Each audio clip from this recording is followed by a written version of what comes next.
Our country is really in a very strange place, and this last week in American history has been confusing and intense, and it just keeps coming at us. So now, after the horrible and tragic assassination of Charlie Kirk, Jimmy Kimmel went on the air and made an irresponsible statement. I don't know why he did it. He shouldn't have done it. Here's what he said. During his monologue on Monday night, Kimmel spoke about the Republican response to Kirk's killing, saying, quote, "The MAGA gang is desperately trying to characterize this kid who murdered Charlie Kirk as anything other than one of them and doing everything they can to score political points from it." We've known throughout the weekend that Kirk's killer was not MAGA, so for Kimmel to imply that he was irresponsible. He should be called out for that. That's certainly reason for him to be pressured to issue an apology, and he probably would have done that. But instead, he was instantly suspended and taken indefinitely off the air. Why did that happen? Because the head of the FCC, Carr, went on Benny Johnson's far-right podcast and said this. When you look at the conduct that has taken place by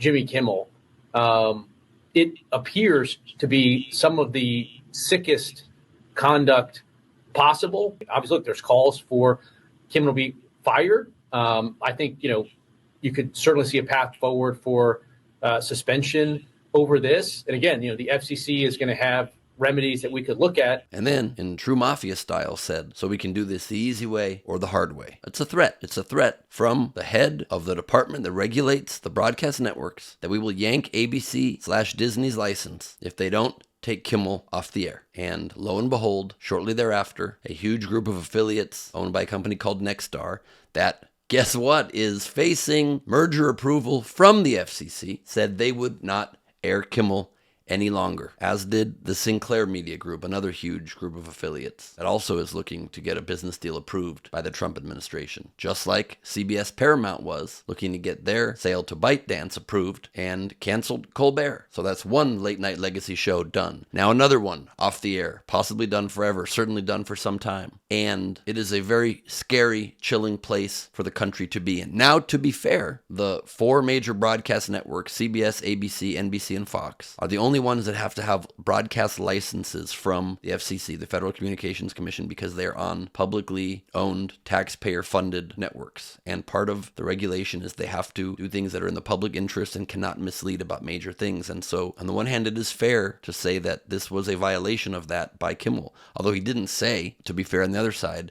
that Kirk's shooter was MAGA. He just said they're doing all they can to distance themselves from this guy, kind of implying that they were. And hundreds of things worse are said on television every day, not to mention the insanity said all over social media a billion times worse. But it was irresponsible, not okay to do. And the biggest problem is not that ABC/Disney took him off the air. It's their right to do as a private company. It's that it happened immediately after the pressure from a government agency, specifically for political reasons. In the past, FCC fines would be over saying a swear word that was directly against their regulations, or Janet Jackson showing her exposed breast during the Super Bowl, and that is against their regulations. But this is political intimidation based on people that they don't like and speech that they don't like, not that is against regulations. So it's a very murky area, and you have to take it in the context of the fact that the Trump administration is going further every day, it seems, to become more authoritarian, to become more controlling, to squelch and get rid of speech that they do not like, and to threaten to go after Americans who say things that they do not agree with. I mean, Trump from the Oval Office, just hours after Kirk was killed, went on and instead of unifying the country, blamed it on the radical left before they had any clue who the shooter was, so doing exactly what Kimmel was being accused of, but much more directly, and then only listed political violence that happened to the right from the left, and intentionally skipped over even recent instances of violence against the left, like Speaker of the Minnesota House, Melissa Hortman, and her husband being killed at their front door just 3 months ago. So that's not okay to do either, and you see them trying to just scare people from being able to speak their mind, because Attorney General Pam Bondi just said this. There's free speech and then there's hate speech. And there is no place, especially now, especially after what happened to Charlie, in our society. We will absolutely target you, go after you, if you are targeting anyone with hate speech. Well, hate speech, fortunately, in your opinion, or unfortunately, is protected in this country unless it is directly inciting violence. And how are you going to define hate speech? Well, look how immediately after that statement, Trump is defining it as just regular speech that's against him from a reporter. A lot of your allies say hate speech is free speech. Should probably go after people like you because you treat me so unfairly. It's hate. You have a lot of hate in your heart. Maybe they'll come after ABC.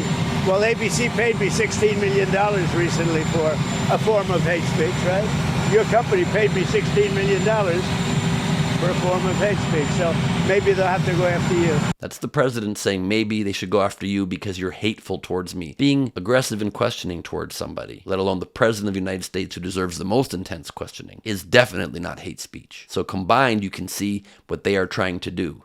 And that's him referencing that ABC just paid him $16 million. And CBS paid him money as well. So you see these networks capitulating to the Trump administration to curry favor with them. And in doing so, they're losing all journalistic standards. They're losing all creative freedom standards. And free speech is being quelled in this nation. And that is the real problem here. Was that statement from Kimmel irresponsible? Yes. Was it grounds to be removed from the air? No. Is there a disturbing, very troubling pattern of the Trump administration only going after its political enemies and not what's in the best interest of this nation?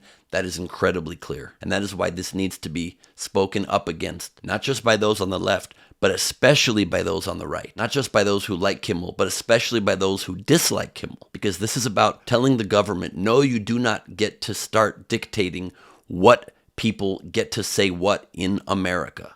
That's what dictatorships do. That's what authoritarian regimes do. One of the first things that Putin did in Russia was cancel and go after a show and then cancel a puppet show that was critical of him. When you go after the satirists, when you go after the comedians, it's a very, very bad sign because you know who's next? It'll be you. It'll be any speech you want to make. Whether you're in line with the current regime or not, you have to protect everybody's right to criticize it because that's what makes America what it is. That's what makes America great. That's what makes America unique. That's what makes us a democracy.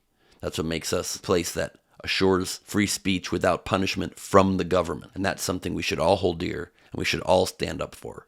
Your values are not challenged, are not tested, and therefore are not even values when it's with things you agree with. Your values, your grit, the kind of person you are determined when you're put to the test by things you don't agree with. Can you still stand up for those same values? That's the question. I'm Ben Gleib for Rebel HQ. I have something in the works that is going to be a very important step to counter this sort of patrolling of speech and government intimidation. So follow me at Ben Gleib on Instagram for lots more coming in the next couple of months. Hello everybody, David Schuster here. Thanks for watching. If you found this reporting and commentary valuable, do us a favor and tap the like button. For more content like this, hit the subscribe button and ring the bell. That way you'll be notified on your YouTube homepage when we drop a new video. If you are tired of corporate spin and want honest, people-focused news, click the join button below and be part of the fight for a better future. We wouldn't be here without your support. Stay informed, stay engaged, and thanks again for joining us.